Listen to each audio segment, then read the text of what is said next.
இப்போ வந்து எஸ்ஜேஎஃப் ப்ரிஎம்டிவ் பார்க்க போகிறோம். எஸ்ஜேஎஃப் ப்ரிஎம்டிவ் அப்படின்னா சிபியூ, அதாவது நான் ப்ரிஎம்டிவ்க்கும் ப்ரிஎம்டிவ்க்கும் டிஃபரன்ஸ் என்னன்னா, நான் ப்ரிஎம்டிவ்ல ஒரு ப்ராசஸ் சிபியூக்குள்ள போயாச்சுன்னா அது வந்து அந்த ப்ராசஸ் முடிகிற வரைக்கும் வேற இன்னொரு ப்ராசஸ் சிபியூவில் என்டர் ஆகாது. பட் ஆனால் எஸ்ஜிஎஃப் ப்ரிஎம்டிவ் அப்படி கிடையாது. ப்ரிஎம்டிவ் அப்படின்னா ஒரு ப்ராசஸ் இப்போ சிபியூக்குள்ள ரன் ஆகிட்டு இருக்கு, இன்னொரு process with less burst time வருது அப்படின்னா அந்த ப்ராசஸ் வந்து சிபியூ வந்து ஷெட்யூல் பண்ணும்.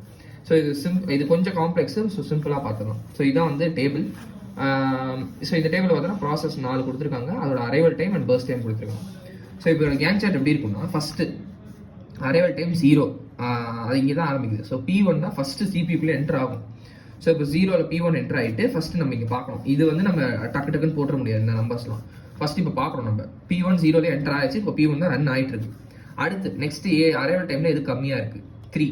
ஸோ இப்போ P2 வந்து தேர்ட், இப்போ இதெல்லாம் மில்லி செகண்ட்ஸ்னு எடுத்துக்கலாம் ஃபார் எக்ஸாம்பிள். ஓகே, ஸோ இப்போ தேர்ட் மில்லி செகண்ட்ல P2 என்டர் ஆகுது. ஸோ P2 உடைய பர்ஸ்ட் டைம் என்ன?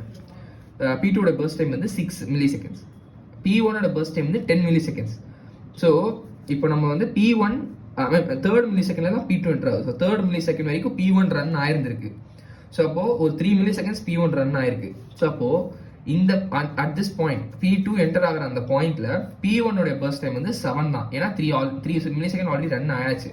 ஸோ P1 உடைய பர்ஸ்ட் டைம் வந்து அப்போ 7. அப்புறமா P2 உடைய பர்ஸ்ட் டைம் வந்து 6 என்டர் ஆகும்போது. ஸோ 6 சின்னதா 7 சின்னதா பார்க்கும்போது 6 தான் சின்னது. ஸோ அப்போ என்ன பண்ணணும்னா P2 கிட்ட CPU வாங்கி P1 கிட்ட CPU வாங்கி P2 கிட்ட கொடுத்துடணும் இப்போ. ஸோ இப்போ வந்து இந்த பாயிண்ட்ல P1 உடைய பர்ஸ்ட் டைம் 7, P2 உடைய பர்ஸ்ட் டைம் 6. ஸோ P2க்கு பர்ஸ்ட் டைம் கம்மியா இருக்கனால இந்த பாயிண்ட்ல நம்ம P2 CPU ஷெட்யூல் பண்ணிடணும். இப்போ தேர்ட் மில்லி செகண்ட்ல இருந்து P2 ஸ்டார்ட் ஆகுது. இப்போ P2 ஸ்டார்ட் ஆயாச்சு. இப்போ அடுத்து பார்க்கலாம்.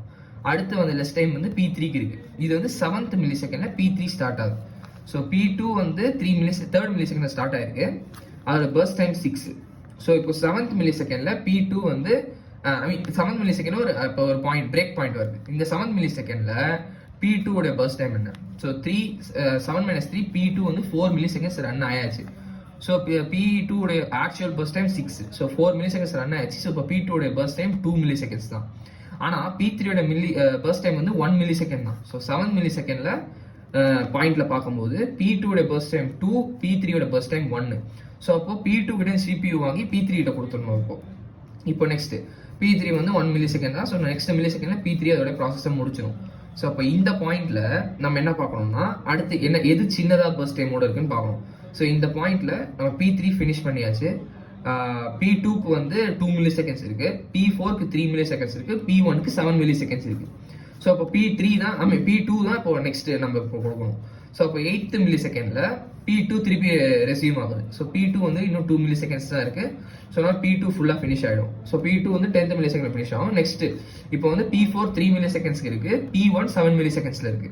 ஸோ இப்போ P4 தான் ஃபர்ஸ்ட் உள்ள என்டர் ஆகும். ஸோ P4 வந்து 10th மில்லி செகண்ட்ல என்டர் ஆகிட்டு 3 milliseconds burst time. So 3 milliseconds முடிச்சுட்டு லாஸ்ட்ல இருக்கிறது P1 7 மில்லி செகண்ட்ஸ்லாம் P1க்கு ரிமைனிங் இருக்கு. ஆனால் ஏன்னா ஃபர்ஸ்ட் நம்ம ஆல்ரெடி 3 மில்லி செகண்ட்ஸ் கம்ப்ளீட் பண்ணியாச்சு.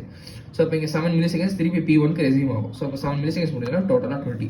அதாவது ப்ரிஎம்டிவ்ல ஒரு சிம்பிள் ஒரு செக்கிங் அப்படின்னா டோட்டலாக இங்கே ஃபைனல் என்ன வருதோ அது வந்து BT எல்லாத்தையும் மொத்தமாக ஆட் ஆனால் கரெக்டாக இருக்கான்னு செக் பண்ணணும்.